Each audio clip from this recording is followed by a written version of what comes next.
غفور مغفور رحمۃ اللہ علیہ کی طرف کہ اللہ تبارک و تعالیٰ ان کی قبر پر اپنی کروڑوں رحمتوں برکتوں کا نزول فرمائے۔ اور میں اس کو بھی اللہ کا فضل سمجھتا ہوں کہ دین کے کام کے بھی مختلف طریقے ہوتے ہیں۔ یہ ضروری نہیں کہ جو مسجد کے اندر مصلی پر بیٹھا ہے وہی اللہ کا اور اللہ کے رسول کا ذکر یا دین کا کام کر رہا ہے۔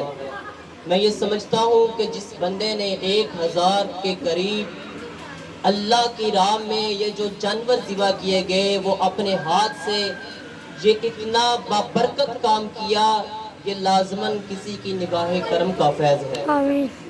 میں نے جو آیت کریمہ خطبہ کے اندر پڑھی، اگر میں اقبال کی شاعری سے اس کا ترجمہ کروں تو اقبال رحمۃ اللہ علیہ فرماتے ہیں کہ خدا نے آج تک اس قوم کی حالت نہیں بدلی، خدا نے آج تک اس قوم کی حالت نہیں بدلی، نہ ہو جس کو خیال خود اپنے آپ کے بدلنے کا۔ سامعین محترم، علامہ اقبال فرماتے ہیں کہ آج ہم میں روح غزالی تو ہے، آج ہم میں فلسفہ تو رہ گیا لیکن روح بلالی نہ رہی۔ علامہ اقبال فرماتے ہیں کہ آج کا وہ مسلمان وہ صرف نام کا مسلمان ہے۔ میں زبان حال پہ شکوہ لے کر نم آنکھوں کے ساتھ مقبرہ اقبال پہ کھڑا دل کی رودات سناتا رہا، اور پھر بڑی محفل میں سرے بازار پوچھتا رہا، اے اقبال کیا یہ وہی دھرتی ہے جس کا آپ نے خواب دیکھا تھا، جہاں لا الہ الا اللہ کے سائے میں محمد رسول اللہ کا سکہ رائج کرنے چلے تھے؟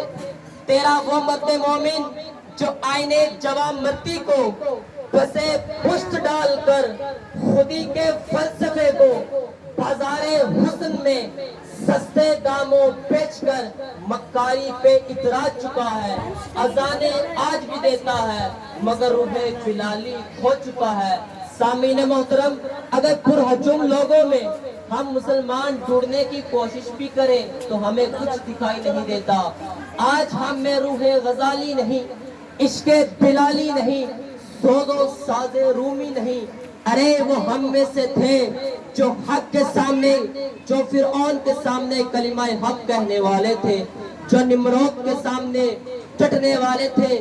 میں اب ادھر سے نقطہ پکڑ کر اپنی بات کا آغاز کر رہا ہوں کہ نمرود کے سامنے ایک روایت میں یہ بھی آتا ہے، ہم میں یہ مشہور ہے کہ وہ نمرود تھا لیکن اس کا اصل نام نمروز تھا۔ نمروز جب حضرت ابراہیم علیہ السلام اس کے مقابلے میں آئے اور اس کو کہا کہ تو نے خدائی کا جھوٹا دعویٰ کیا ہے، اس نے کیا کیا؟ ایک آگ کا آتش دان جلایا، اور حضرت ابراہیم علیہ السلام کو اللہ تبارک و تعالیٰ نے اپنا خلیل اور دوست بنایا۔ اللہ تبارک و تعالیٰ نے سب سے پہلے حضرت ابراہیم علیہ السلام کی دوستی کا، آپ کی محبت کا امتحان لیا کہ آیا آپ کی محبت کس مقام کی ہے، آپ اپنی محبت میں کہاں کھڑے ہیں؟ تو اللہ تبارک و تعالیٰ نے نمرود نے جب آگ جلائی تو اس نے آپ کو آگ میں ڈالنا چاہا، تو اللہ تبارک و تعالیٰ نے حضرت ابراہیم علیہ السلام کی جان بچانے کے لیے ایک فرشتے کو بھیجا۔ اس فرشتے نے کہا کہ اے ابراہیم علیہ السلام، اگر آپ اجازت دیں میں اللہ کے حکم سے حاضر ہوا ہوں، اگر آپ کہیں اللہ فرماتا ہے کہ میں آگ کو ٹھنڈا کر دوں۔ فرمایا نہیں، اگر اللہ کی یہ رضا ہے پھر تو پیچھے ہٹ جا، میری محبت ابھی برقرار ہے، میری محبت اگر میرا محبوب مجھے آزمانا چاہتا ہے تو میں بھی محبوب ہو کر اپنی محبت کو دائم کرنا چاہتا ہوں۔ اللہ تبارک و تعالیٰ نے سب سے پہلے حضرت ابراہیم علیہ السلام کی خود جان کی محبت کا امتحان لیا۔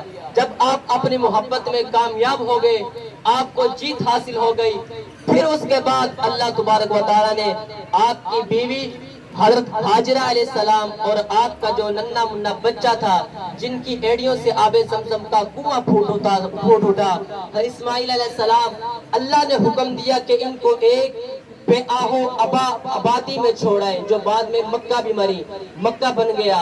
اس وقت اس میں نہ درخت تھا، نہ پانی تھا، نہ کھانے پینے کے لیے کچھ تھا، بس اللہ کا حکم تھا۔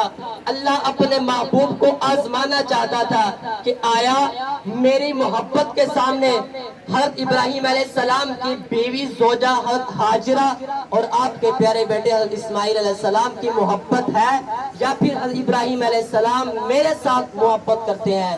تو اللہ تبارک و تعالیٰ نے یہ بھی آپ سے امتحان لیا، آپ اس سے بھی کامیاب اور کامران ہو گئے۔ پھر اس کے بعد آخری جو مرحلہ آیا، حضرت اسماعیل علیہ السلام کو اللہ تبارک و تعالیٰ نے آپ کو خواب دکھایا، انی ارا فی المنام، کہ اے اسماعیل، اے ابراہیم، تو اپنے بیٹے کو ایک میدان میں لے جا اور وہاں جا کر ذبح کر دے۔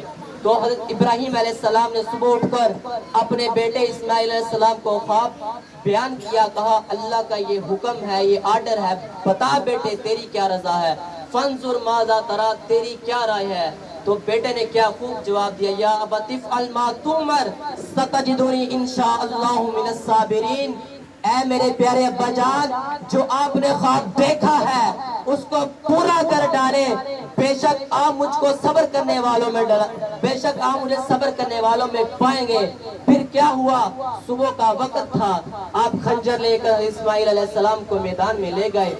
اصل مقصد بیٹے کی قربانی نہیں تھی، بلکہ بیٹے کی محبت کو قربان کرنا تھا، کہ آیا میں نے اسماعیل کو اپنا خلیل اور اپنا دوست بنایا ہے، آیا اس کے بیٹے کی اس کے دل میں زیادہ محبت ہے یا مجھے خدا کی زیادہ محبت ہے؟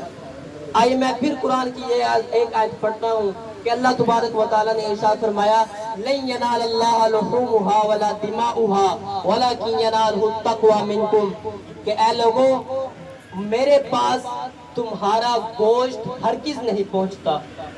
آپ بازار میں جاتے ہیں، بکرے روزانہ ہوتے ہیں، آپ گوشت گھر کے لیے لے آتے ہیں، لیکن اس قربانی میں اور اس قربانی میں کیا فرق ہے؟ یہ بڑی بات اہم ہے، اس بات کو ذرا سمجھنا کہ روزانہ بکرے ہوتے ہیں اور اس قربانی میں اس قربانی میں کیا فرق ہے۔